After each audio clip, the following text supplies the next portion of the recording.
Hey guys, Wayne Jennings here with another action camera review. Today we'll be checking out this. It's the Wolfang GA400. Like most action cameras, it shoots 1080, 2.7K, and 4K video. It'll do time-lapse, slow motion, fast motion, and shoot still images up to 20 megapixels. But what sets this apart from some other cameras out there is it is waterproof, just as it is without a housing.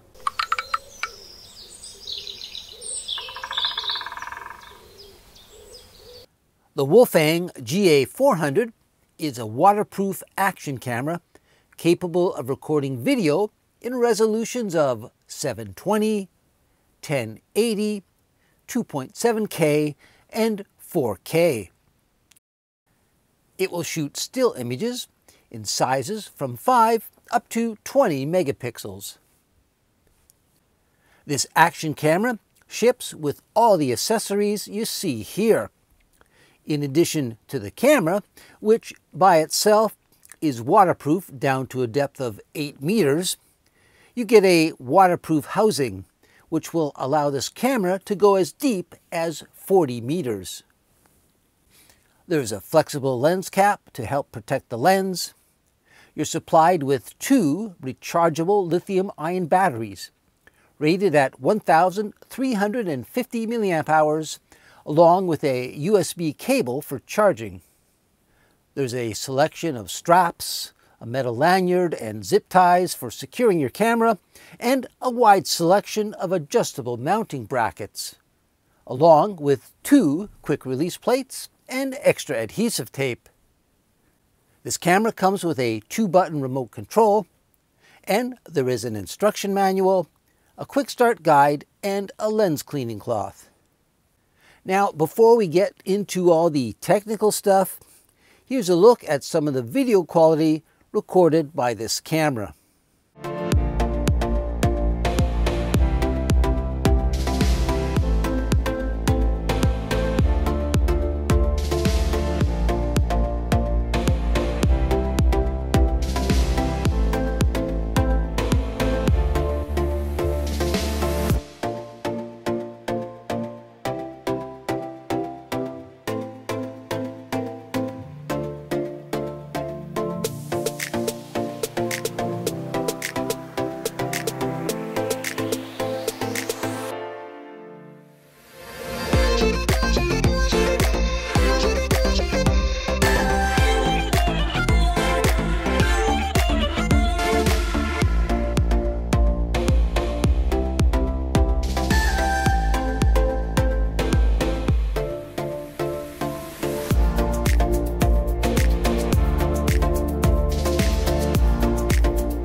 Now let's check out the camera itself. To me, it's got a good weight, a good heft to it. It feels like a very rugged little camera. Of course, the front is dominated by the wide-angle lens. On the bottom of the camera here, we have a metal 1/4-inch tripod socket. Beside that is the battery compartment door. To open it, you push this button and slide it. It's a bit stiff, but it's like that on purpose because inside you'll find this large rubberized gasket that's designed to keep the water out. There's a metal hinge on there, so it should be pretty durable. And of course, inside is our removable battery and our micro SD card slot. On this end of the camera, there's another little compartment. Again, you push that button and slide it. But behind there, you will find your HDMI output jack and a USB jack for charging the battery. Above that is a small waterproof speaker. On top of the camera, we have 2 buttons, a mode button, which will allow you to switch between photo and video. And of course, we have our shutter release button. Between them, there's a small microphone. And on the far end of the camera here is our power button. If you just push that, hold it for a second, the camera comes to life. And we have a 2-inch touchscreen on this camera. Now, when I first turn it on, it defaults to video mode. You can easily change it to photo mode just by swiping from the side. Now it's in photo mode. You can do that from either side. And in this case, we're in the video mode. And to make changes, you just hit this gear icon down here. and it opens up a menu, a very extensive menu. Obviously, we have video resolution. You can go in and change it from 720, 1080, 2.7, all the way up to 4K. And there's a whole bunch of other things you can change on here. You can turn the voice recording on or off. There's an exposure compensation, electronic image stabilizer. You can do loop recording. You can do time-lapse recording. You can do slow motion and fast motion. There's a wind noise reduction. And if you hit this button, there's like a sub-menu where you can change things like the power frequency, turn the sound on or off, adjust the white balance. There's special effects. There's a distortion calibration. There's a diving mode for taking the camera underwater. You can set the date and the time. There's a screensaver, auto power off, and of course you can format the card, change the language. So it's quite an extensive menu for this little camera. And in the photo mode, very similar. The main differences here being you can set the photo resolution, in this case from a low of 5 up to 20 megapixels. You can change the ISO and then different things specifically for photos like burst photo, self-timer, long exposure, and you can change the metering pattern as well. You can also play back photos and videos. If you hit this little button down here, it takes a few seconds, but it will load all the images from the memory card and display them. Find the one you want and just hit it, and it will play the video back. So it's a great way to, after you've shot your scene, you can check it out, make sure everything's exposed and looking okay. So all in all, a lot of features on this little camera, very extensive menu, and very easy to use as well.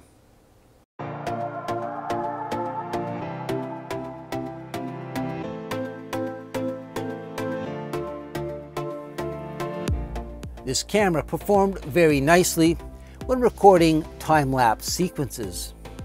You can set the recording interval at 1, 3, 5, 10, 30, or 60 seconds. Still photos can be captured in sizes of 5, 8, 10, 14, 16, or 20 megapixels. You can also shoot self-timer shots, burst photos, and you can take long exposures. This Wolfang camera also features a loop recording function, which means it'll record a video for 1 minute, 3 minutes, or 5 minutes, and it'll just keep repeating that and recording that loop over and over, which means you can use this as a dash cam in your car. All you have to do is hook it up. If you have one of these suction mounts, or if you have one of these sort of flat mounts, you can stick it on top of the dashboard. The other neat thing is you don't have to worry about the battery running out, because you can run this camera using a USB cable as long as you plug the other end in. A lot of new cars have USB jacks, or you can plug this into a power bank, and you can run this camera all day long as a dash cam. Although this is an automatic camera, you can override some of the settings. For instance, white balance can be left on automatic or set to daylight, shade, tungsten, fluorescent, or underwater. The ISO can be left on automatic or set to 100, 200, 400, 800, 1600, or as high as 3200 ISO. There are 3 light meter settings: center, multi, or spot. And a nice feature I always like to see is an EV setting. On this camera, you can raise or lower the exposure by 2 stops in 1-stop increments. This camera has a feature called EIS, that's electronic image stabilization. That's turned off right now. I'm just walking down this forest trail to show you what kind of shot you get without the EIS. I'll just turn the cam around. There's the same shot walking forward down this trail. So what I'm going to do is I'm going to go back, turn the EIS on, and then you can compare the 2 shots. All right, so I've come back and I've turned the EIS on. So now this is that same shot with the stabilization turned on. I'll just turn the camera around, and there's that same shot walking forward with the image stabilizer turned on, and back to me. So that just gives you an idea how it helps smooth out these handheld shots using the EIS. This camera can easily be operated from a distance using the included remote control. Really simple, just two buttons on here. The white button, if you push that, a little red LED lights up and the camera begins recording video until you push it again. The red button here, if you push it, the red LED lights up and the camera will snap a still picture.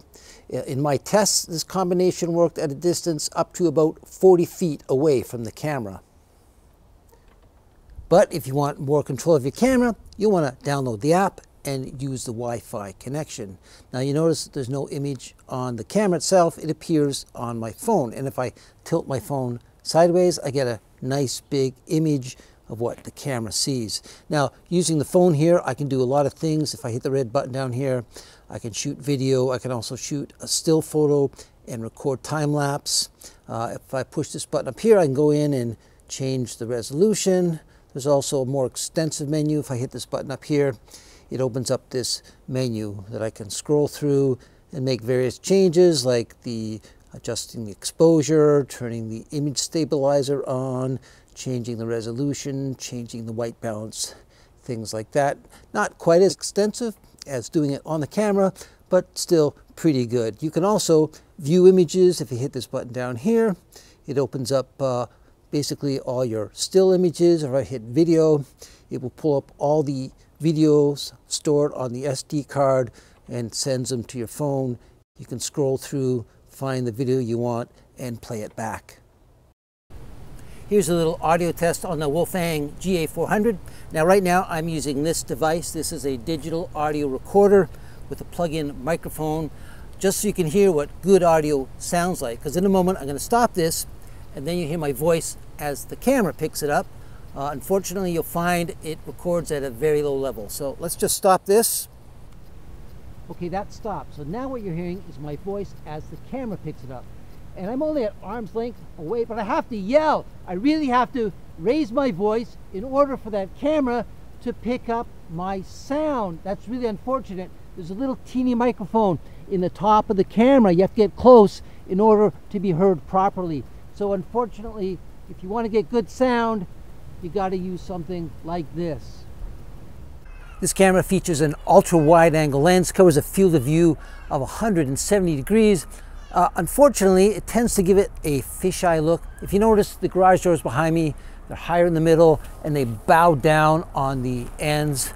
Well, that's that fisheye look. Now, there is a feature on this camera called distortion calibration, and when you turn it on, all that will level out. So let's turn it on and compare the two shots.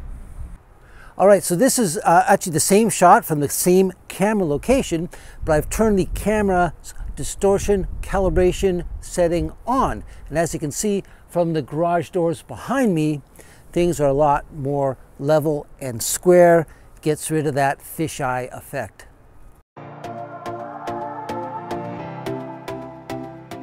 Now, here's a look at some of the slow motion.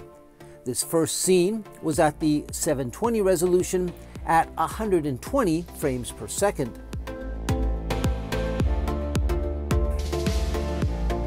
This next scene was also shot at the 720 resolution, but bumped up to 240 frames per second.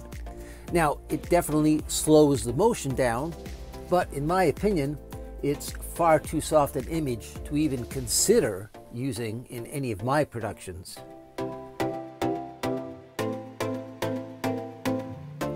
Here, we're shooting at 1080, this one at 60 frames per second. And again at 1080, but this time at 120 frames per second. And in my opinion, this is by far the best slow motion setting for this camera. So that pretty much wraps up my review of the Wolfang GA400. Overall, a great little camera. One disappointment though is the audio. It records at a very low level. Unfortunately, you got to get really close to this microphone on the top of the camera to get a good level. That's kind of disappointing. But on the plus side, the still images looked really sharp and the video was very, very good, especially at 1080, 2.7K, and 4K when shot at 30 frames per second. I found when I boosted it to 60 frames, to my eye, things were starting to get a little soft. And really, unless you're doing, slow motion in post-production, there's no need to shoot at 60 frames. So leave it at 30, everything will look great. Another good thing, of course, about this camera is the fact that it is waterproof without a housing. I spend a lot of time in canoes and kayaks by the water, so if it gets splashed or if it starts raining, I know it's going to keep on working. Another feature I was really impressed with is the battery life.